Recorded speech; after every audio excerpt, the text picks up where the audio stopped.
So this album was a 3-year process. Pandemic, post-pandemic.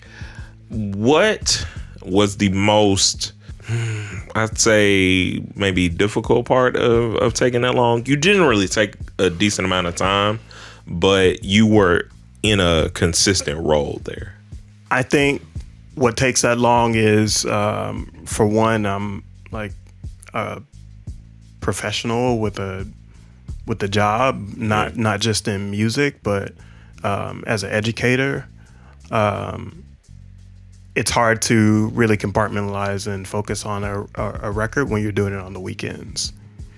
It's also difficult to bring so many collaborators together. The process of creating the sound bed with Thomas Horn and Matt Price and Kevin Shintaku, all of my collaborators on the musical part of this. It took us 3 days. It took us like 8-hour days on those 3 days. So like literally 24 hours of us working together and crafting some sounds. And after the fact, I had to go through and like take all those pieces and all those samples that we recorded and then reconfigure that into some records that I could live with.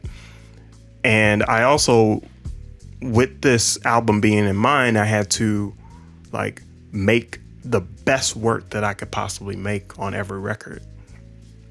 And if it wasn't great as an instrumental, then I wasn't gonna write to it at all. So I had like at least 16 great instrumentals throughout this project, and I whittled them down to 9. Did you whittle them down to 9 for the metaphorical impact of 9 to 19? Or was it like these 9 songs illustrate exactly what it was through my journey? I whittled it down to 9 because 9 is the number of change. Bars. Right. So like it's a transitional period for me. It's heading into something new. It's giving me an opportunity to be my full self and my true self, and get a chance to unmask and do the things that I want to do as a creative person. I no longer feel the pressure to like, I no longer feel the pressure to prove anything to anybody when it comes to making music. And that shift and that change needed to be executed by me telling this story and moving on with my life. So you got 3 features on the album, which for a 9-track album, it's pretty special. Yeah. Of those features, you got me. Are you? Are you on this project? Let me check Apple Music really quick. You don't need enemies. You're still there. With friends like this. I have to make sure. But speaking on Looking. So Looking was a track that I had the privilege to be a part of. And from how I like listened to it when you were like proposing the track to me, I was thinking about it from a Christian perspective of people who are engaging with the faith through people who don't carry the faith well or try to be examples of the faith.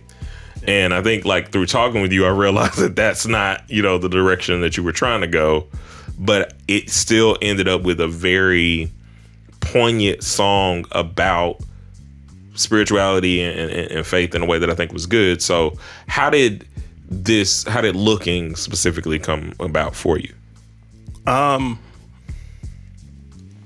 I think I wanted, number one, that's one of the songs that we got from Session, where, Kevin's playing guitar and Matt's on Rhodes and Thomas is playing drums, and that guitar riff that Kevin's playing, It carries a similar theme because I thought most of the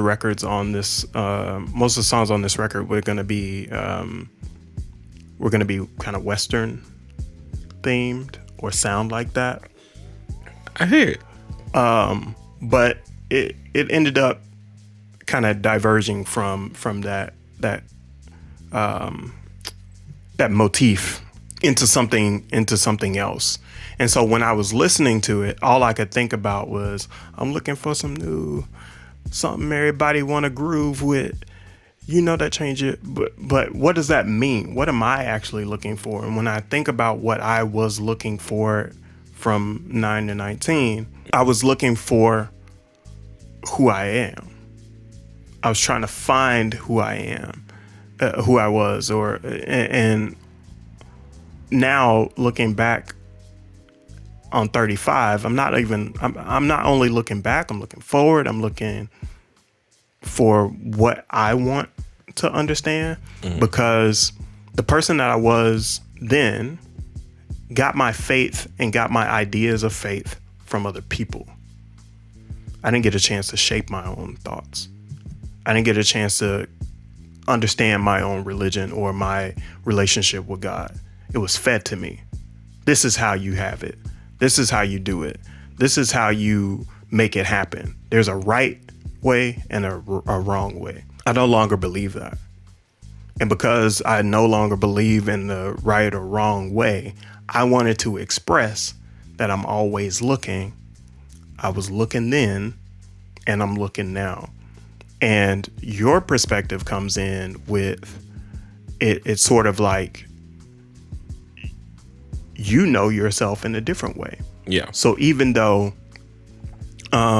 we're different, we have a lot in common, and we can respect each other because of it.